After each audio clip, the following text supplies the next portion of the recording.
Bulletin లో breaking news. Warangal జిల్లా కేసముద్రం దగ్గర యుద్ధ ప్రాతిపదికన రైల్వే ట్రాక్ మరమ్మతులు చేస్తున్నారు అధికారులు. నిన్న భారీ వరదలకు నిన్న తెల్లవారుజామున ట్రాక్ తెగిపోయింది. నిన్న సాయంత్రం నుంచి రిపేర్ పనులు కొనసాగుతున్నాయి.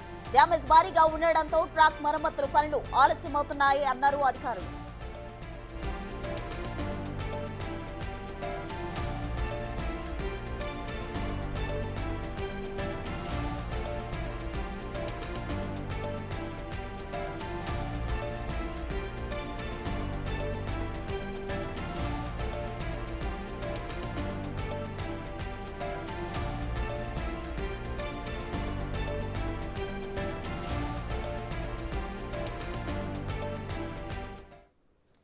ఇక పూర్తి మరమ్మతుకు మరో 18 గంటల సమయం పట్టే అవకాశం ఉందంటున్నారు. దీనికి సంబంధించి మరిన్ని వివరాలు మా ప్రతినిధి అందించడానికి సిద్ధంగా ఉన్నారు. ఆ మార్గంలో ఇప్పటికే 30 ట్రైన్లు కూడా రద్దు చేశారు. మరో 38 రైళ్లు దారి మళ్లించారు అధికారులు. దీనికి సంబంధించి మా రిపోర్టర్ అక్కడ నుండి పరిస్థితి వివరించే ప్రయత్నం చేస్తారు. చెప్పండి. ప్రస్తుతం ఇంటికన్నే వద్ద ఏదైతే భారీగా డ్యామేజ్ అయినటువంటి రైల్వే ట్రాక్ ఉందో మరమ్మతు పనులు నిన్న సాయంత్రం నుంచి కూడా కొనసాగుతున్నాయి. దాదాపుగా 200 మీటర్ల మీద ట్రాక్ కింద ఉన్నటువంటి కంకర మట్టి పూర్తిగా వాషౌట్ కావడంతో ట్రాక్ అంతా కూడా గాల్లోలో వేలాడుతున్న పరిస్థితి కనిపిస్తా ఉంది. అయితే ఇక్కడ ప్రధానంగా డ్యామేజ్ కనిపిస్తా ఉండగా ఇక్కడ నుంచి దాదాపు 2 కిలోమీటర్ల వ్యాసార్థంలో చూసుకుంటే మరో 19 చోట్ల కూడా చిన్నగా డ్యామేజ్లు కింద బొరియలు కూడా ఏర్పడట్లా కూడా అధికారులు గుర్తించారు. దీంతో ఈ యొక్క విజయవాడ నుంచి వరంగల్ వరకు ఈ ట్రాక్ మొత్తంగా మైనర్ రిపేర్లు ప్రస్తుతం ఇక్కడ చేస్తున్న మేజర్ రిపేర్లకు సంబంధించి మొత్తంగా 1000 మందిని సౌత్ సెంట్రల్ రైల్వే 1000 మంది సిబ్బందిని కూడా డిప్లాయ్ చేయడం జరిగింది. ఈ పనులన్నింటినీ కూడా డివిజనల్ రైల్వే మేనేజర్ల ఆధ్వర్యం లోపల సూపర్విజన్ జరుగుతూ ఉంది. అయితే ఉదయం వరకు అధికారులు దీన్ని పరిశీలించి 18 గంటల్లో ఆ పనులన్నీ కూడా పూర్తి చేస్తామని భావించినప్పటికీ కూడా ఇక్కడ జరుగుతున్న పనులు పూర్తి స్థాయి లోపల యుద్ధ ప్రాతిపదికన పనిచేసినప్పటికీ కూడా మరొక 48 గంటలు పట్టే అవకాశం ఉందంటూ భావిస్తున్నారు. ఎందుకంటే ఒకే చోట కాకుండా కూడా దానికి సంబంధించి దాదాపు కిలోమీటర్ మేర కొన్ని చోట్ల బుంగలు ఏర్పడి కింద ఉన్నటువంటి మట్టి కంకర కూడా పూర్తిగా డ్యామేజ్ అయింది. అంటే ఆ ప్రతి చోట కూడా పూర్తిగా కింద నుంచి మొత్తంగా మట్టిని తీసేసి మళ్ళీ దాన్ని స్ట్రెంథెన్ చేయాల్సి ఉంటుంది కాబట్టి పనులకు మరో 48 గంటలు పట్టే అవకాశం ఉంది. ఇక్కడ జరుగుతున్న ఇంటికన్నే తాళ్లపూసపల్లి మధ్య ఉన్నటువంటి ట్రాక్ వద్ద మాత్రం ప్రస్తుతానికి 9 భారీ హిటాచీల సాయంతో మొదటగా మట్టి కట్టను పోసి ఇక్కడికి వచ్చే వరదను పక్కకు డైవర్ట్ చేయడం జరిగింది. ప్రస్తుతానికి కింద వేలాడుతున్న ట్రాక్ల కింద మాత్రం ప్రస్తుతం ఆ మట్టి చదును చేస్తున్నారు. ఆ తర్వాత భారీ బండరాలను కూడా ఒక గూడ్స్ వీళ్ళకి సంబంధించిన వ్యాగన్ గూడును తీసుకొచ్చి దాని లోపల వాటితో పాటుగా కంకరను కూడా తీసుకోవడం జరిగింది. అయితే పనులు దాదాపు 9 మిషన్లతో పనులు చేపడుతున్నప్పుడు కూడా ఈ పనులు మట్టి చదును చేయడానికే దాదాపు నైట్ వరకు సమయం పట్టే అవకాశం ఉంది. ఆ తర్వాత భారీ కంకర్రాళ్ళు చిన్న కంకరతో పాటుగా కూడా ట్రాక్ సెట్టింగ్ చేయడానికి మరొక గంటలు మొత్తంగా 2 రోజుల పాటు కూడా ఈ యొక్క పనులు పట్టే అవకాశం కనిపిస్తా ఉంది. దీంతో ఇప్పటికే దాదాపుగా సౌత్ సెంట్రల్ రైల్వేకు భారీ నష్టం వాటిల్లి దాంతో పాటుగా అటు విజయవాడ వరంగల్ కు హైదరాబాద్ కు సంబంధాలు కూడా తెగిపోయాయి.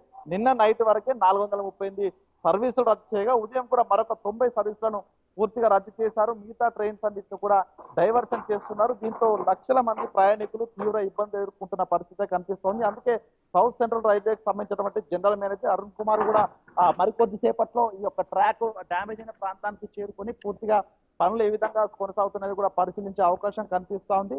మొత్తానికి ఈ యొక్క డ్యామేజే పూర్తి స్థాయి లోపల అటు సౌత్ సెంట్రల్ రైల్వేకు డ్యామేజ్ తో పాటుగా భారీ స్థాయి లోపల ప్రయాణికులకు సుదూర ప్రాంతాలకు నార్త్కు వెళ్లాల్సిన ప్రయాణికులందరికీ కూడా ఇది ఒక తీవ్ర ఇబ్బంది అయితే కలుగుతున్న పరిస్థితి కనిపిస్తోంది. మొత్తానికి ఈ పనులన్నీ పూర్తి చేసిన తర్వాత ట్రాక్ కు సంబంధించినటువంటి దీని సెటిల్మెంట్ దీనికి సంబంధించినటువంటి గేజ్ సెటిల్మెంట్ అన్ని చేయడానికి కూడా మరింత టెక్నికల్ టీం రావాల్సి ఉంటుంది. అంటే పూర్తిగా చదును చేసిన తర్వాత ట్రాక్ సంబంధించి ఎటువంటి స్టెబిలైజేషన్ చేసిన తర్వాత దీనికి టెక్నికల్ టీం కూడా రావాల్సి ఉంటుంది. అంటే దాదాపు 2 రోజుల పైగా కూడా పట్టే అవకాశం ఉందని కూడా ఒక అంచనాకైతే అధికారులు వచ్చారు. మొత్తానికి దీనికి సంబంధించి జీఎం వచ్చి పరిశీలించిన తర్వాత ఇక్కడ స్ట్రెంత్ ను కూడా పెంచి మరి ఒక స్పీడప్ చేసి కూడా తొందరలో పని పూర్తి చేసే విధంగా కూడా అయితే ప్రస్తుతం చర్యలు అయితే తీసుకున్న పరిస్థితి కనిపిస్తోంది. మొత్తానికి ఈ యొక్క డ్యామేజ్ మహబూబాద్ జిల్లా వ్యాప్తంగా కూడా వచ్చినటువంటి వర్షానికి అటు జిల్లా మొత్తంగా కూడా జలదిగ్బంధంగా ఉంటే ఈ ట్రాక్ డ్యామేజ్ మాత్రం పూర్తిగా దేశవ్యాప్తంగా కూడా ఈ డ్యామేజ్ వల్ల పూర్తి స్థాయిలో ప్రయాణికులు ఇబ్బంది పడుతున్న పరిస్థితి మొత్తం చూడాలి. మరికొద్ది సేపట్లో జీఎం వచ్చిన తర్వాత దీనికి సంబంధించి ఎటువంటి సూచనలు ఇస్తారో అధికారులకు ఇక్కడ ఒక స్ట్రెంత్ ను పెంచి ఒకవేళ పనులు మరోవైపు ఎందుకంటే వన్ సైడ్ మాత్రమే 2 ట్రాక్ ఉన్నాయి.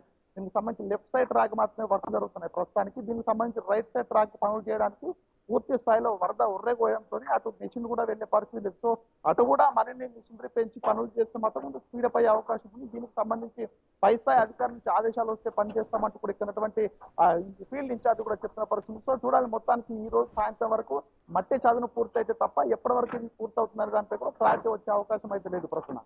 వేణు, అక్కడ కొట్టుకుపోయిన కట్ట కాకుండా 250 మీటర్ల మేర ట్రాక్ బలహీన పడినట్లు కూడా మనకు తెలిసింది. అయితే ఆ ట్రాక్ కూడా బలహీన పడింది. ఇదంతా 48 అవర్స్ లో కంప్లీట్ అవుతుందంటారా? ఒకవేళ ఈ మధ్యలో గనక వర్షం పడితే మళ్ళీ ఆ మట్టి అంతా కొట్టుకోపోయే పరిస్థితి, మరి ఎటువంటి జాగ్రత్తలు తీసుకుంటున్నారు?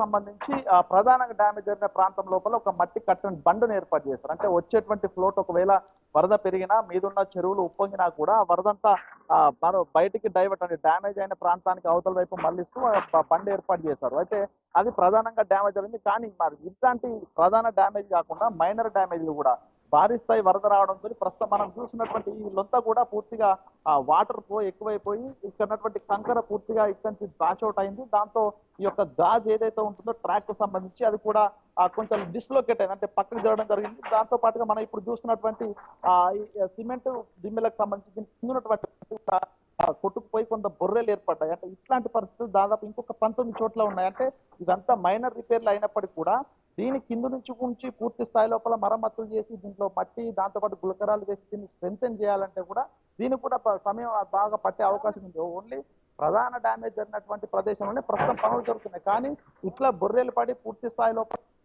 చోట్ల జరిగిన మైనర్ డ్యామేజ్లకు సంబంధించి కూడా పనులు ఇంకా మొదలు కావాల్సింది. అంటే ఇది ఎప్పటి వరకు అవుతుంది అనేది కూడా ఒక క్లారిటీ రైల్వే అధికారుల నుంచి రావట్లేదు. ఎందుకంటే పనులు చేసుకుంటూ వెళ్తామో అది ఎప్పటి వరకు పూర్తవుతుందో చెప్పలేని పరిస్థితి అంటూ కూడా చెప్తున్న నేపథ్యం లోపల ఈ డ్యామేజ్ కు 2 రోజుల 3 రోజులు పట్టొచ్చినటువంటి అంచనాలు కూడా వేస్తున్నారు. సో మొత్తానికి స్ట్రెంత్ ను కూడా పెంచబోతున్నామో మరొక టీం డిప్లాయ్ చేస్తామంటూ కూడా ఇక్కడ ఫీల్డ్ మొత్తానికి చూడాలి. దీనికి ఉన్నతాధికారులు కూడా దీనిపై అసలు పనుల స్టేటస్ ఏంది, ఎన్ని రోజులు పడుతుంది అనే దానిపై కూడా అధికారికంగా జిఎం సిపిఆర్ కూడా ఒక ప్రకటన చేసే అవకాశం కనిపిస్తోంది. మొత్తానికి ఓవరాల్ గా ఈ ట్రాక్ డ్యామేజ్ పెద్ద ప్రాతిపదికన అయితే ప్రస్తుతం పనులు అయితే కొనసాగుతున్నాయి. సో దానికి జిఎం వచ్చిన తర్వాత దీనికి సంబంధించి అఫీషియల్ నోట్ అయితే విడుదల చేసే అవకాశం ఉంది.